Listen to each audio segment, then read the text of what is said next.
Hi, it's Michelle here, and in this video I'd like to give you some help with paraphrasing. So this is a skill that you need to work on if you're going to improve your IELTS scores. We're going to look specifically at how to paraphrase the question statement in Task 2 essays. So first of all, to be clear, paraphrasing is saying the same thing but in a different way. Paraphrasing doesn't mean swapping out words. It's saying the same thing, which means communicating the same information, but in a different way. So when you use different words to convey the same information, you are paraphrasing. Now, when you use different words, often you also need to use different grammar along with those words. It is an essential IELTS skill. So in writing in Task 2 essays, you paraphrase the question statement.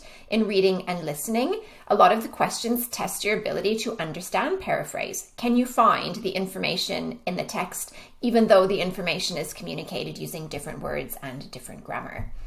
And in the speaking test, can you talk about a topic using a range of different expressions, or are you limited to just one way of saying things? So every single part of the IELTS test does require the ability to paraphrase. We're going to work specifically on paraphrasing in Task 2 essay. So some things to remember.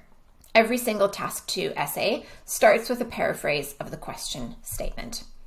You must write a sentence that means exactly the same thing as the question statement. So anytime you're doing this, sometimes you need a teacher to tell you, and that's what we do with the essay corrections, but you should also be able to look at your sentence and be able to recognize whether or not it means exactly the same thing. If it doesn't mean exactly the same thing, then you have made a mistake with your paraphrase.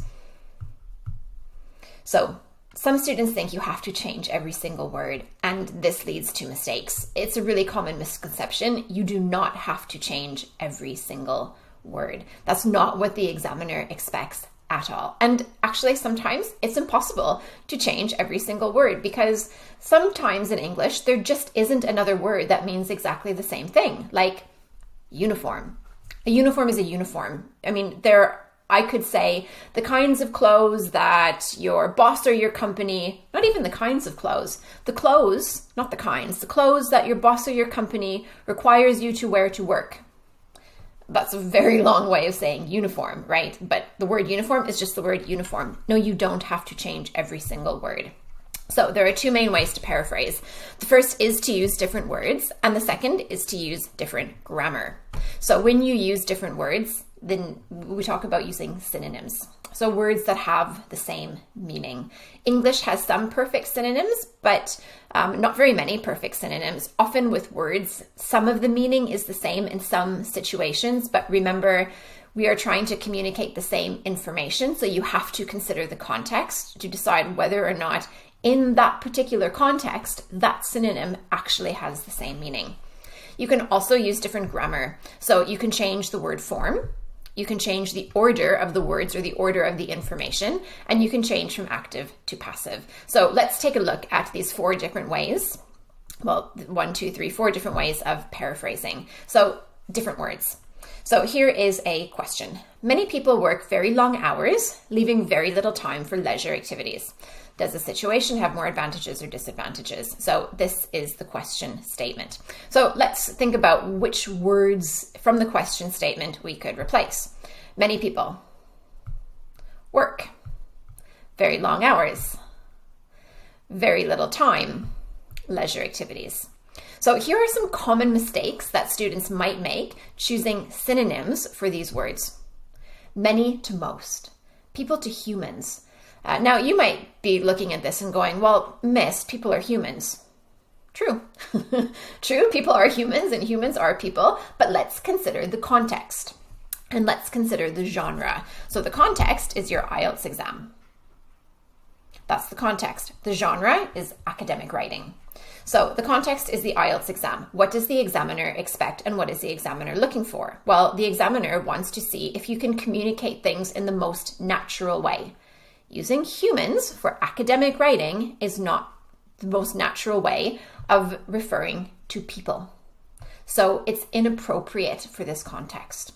So when you're choosing synonyms, you have to think about the meaning, like most doesn't mean many, but you also have to think about what is appropriate. You cannot simply just put a word into a thesaurus and randomly choose one of the synonyms. Work, job. Work, toil. So again, if you put work into a thesaurus, you'll get these options, but they're not appropriate here. So work and job have some overlap in meaning, but they're used very differently here. Work in the question statement here is not being used to refer to a job. Very long hours, more than 8 hours. I don't know, is that very long? I suppose it depends on what you consider very long. Maybe some people think that 8.5 hours is not very long. Maybe some people think more than 14 hours is very long. So is more than 8 hours very long? Depends, right? We can't say it means exactly the same thing. Very little time and a little time is a different meaning. So if you don't know the difference between little and a little, there's a research task for you. And leisure activities, convenience activities. So if you put the word leisure into a thesaurus, you might find the word convenience, but we don't say convenience activities. That's a collocation mistake. So these would all be wrong. So here are some correct synonyms. Many people, many adults. So we're talking about people who have jobs. This is not children. It's not teenagers. I mean, teenagers might have part-time jobs, but not jobs where they work very long hours. These are adults. So the kind of people who work very long hours are adults. Work is just work. People work. I could not think of another synonym that meant exactly the same thing as work. And I don't have to change every word, so that's fine. For long hours, for many hours every day, very little time, hardly any time, leisure activities, recreational activities. So we could have a paraphrase like this. Many adults work for many hours every day, leaving hardly any time for recreational activities. Does it matter that I used the word many twice? No, it doesn't. Method 2, change the word order or change the order of the information. So we've got two clauses here. Let's put this information first and let's put this information second. So we'll start with this idea and then we'll have this information next. Now, clearly, I'm going to need to fix the grammar as well, because I can't just say leaving very little time for leisure activities. Many people work very long hours. That doesn't work.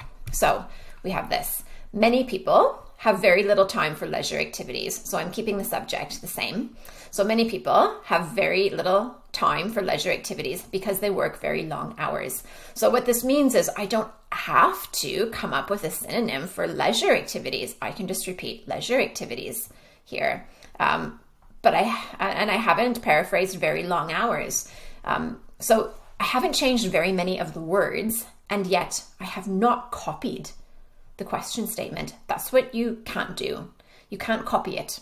And I haven't copied it because I've changed the word order. So if you're ever struggling to think of synonyms and you can't think of another way of saying leisure activities, then remember that you're not limited to just one method, which is use synonyms. There are other methods as well, such as change the word order.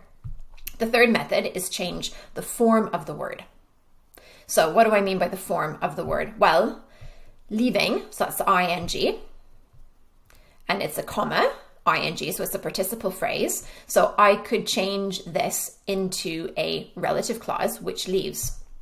So many people work very long hours, comma, which leaves very little time for leisure activities. So here, I've changed leaving very little time to comma, which leaves very little time. So it's a non-defining relative clause here. Now, this on its own is not enough of a paraphrase. You would have to do more than this, but we're going to take a look at how we can combine the different methods later in this video. So method 4 is change from active voice to passive voice. Now, in order to do this, you need to know when you can use passive voice. This is not always an option. It depends on the question statement. So if you take a look at this question statement here, can you recognize whether or not it's possible and which verb you could change from active voice to passive voice? Take a look at leaving. Be left. Okay. Could you make a grammatically correct sentence using this in passive voice? Here's the answer. Many people work very long hours and as a result are left with very little time for leisure activities. What I can't do is take out leaving and just plug in be left. I have to make sure the grammar of the entire sentence is correct. Now, in order to know that I could use this, I have to understand the purpose of this participle phrase here, leaving very little time. This is the result of working long hours. So there's lots of different ways of communicating a result. So we saw a non-defining relative clause. Here we've got a participle phrase. Here we've got a coordinating conjunction, and as a result. So there's lots of different ways of communicating the same information other than just swapping out the words. So method 4 is changing from active voice to passive voice. So let's look at how we could combine these methods. So using some different words and using some different grammar. So here's one option. Many adults have hardly any time for recreational activities because they work for many hours every day. So I've got many adults, so people to adults. And I've got this information here next. So I've swapped the order of the information. I've gone from very little time to hardly any time for recreational activities instead of leisure activities so I'm changing the grammar here. I'm using a subordinating conjunction because they work for many hours every day. So very long hours, many hours every day. So I've used some different words and some different grammar. Here's another option. Many adults are left with hardly any time for leisure activities because they work very long hours. So I haven't got the everyday here, but I'm using the present simple passive, which we use, not the present, did I say the present simple? Passive, yes. The present simple passive is what I'm using because we use the present simple for stating facts. Okay, so it's a fact, they work. So I don't actually need to repeat every day because I'm communicating this information with my choice of verb tense. Many adults are left with hardly any time. So some of the same synonym choices, but what information have I changed and what grammar? What order of information have I changed and what grammar have I changed? So I've gone from I'm using passive voice. Many adults are left, and then you need to know what the preposition is that needs to follow this. So in order to change the grammar and use different grammar, you have to consider the grammar of the entire sentence, not just the small part that you've changed. So are left with, so it's be left with something. Hardly any time for leisure activities. Many adults work for many hours every day. Many adults work for many hours every day, which leaves them with very little time for recreational activities, which leaves them with very little time for recreational activities. So changing some grammar and using some different words. So here is how we can combine the different methods of paraphrasing. And what it's going to help you do is avoid vocabulary mistakes, because the most common mistake that we see students make with paraphrasing is taking risks with synonyms. So this can help you be less reliant on just using synonyms, because you can change some words, change some grammar, and then you've got your paraphrase. So here is your practice task. I would like you to change some of the words and some of the grammar to paraphrase this question statement. The growth of online shopping will one day lead to all shops in towns and cities closing. So that is the question statement, and your task is to paraphrase it. You will find the answer down below this video.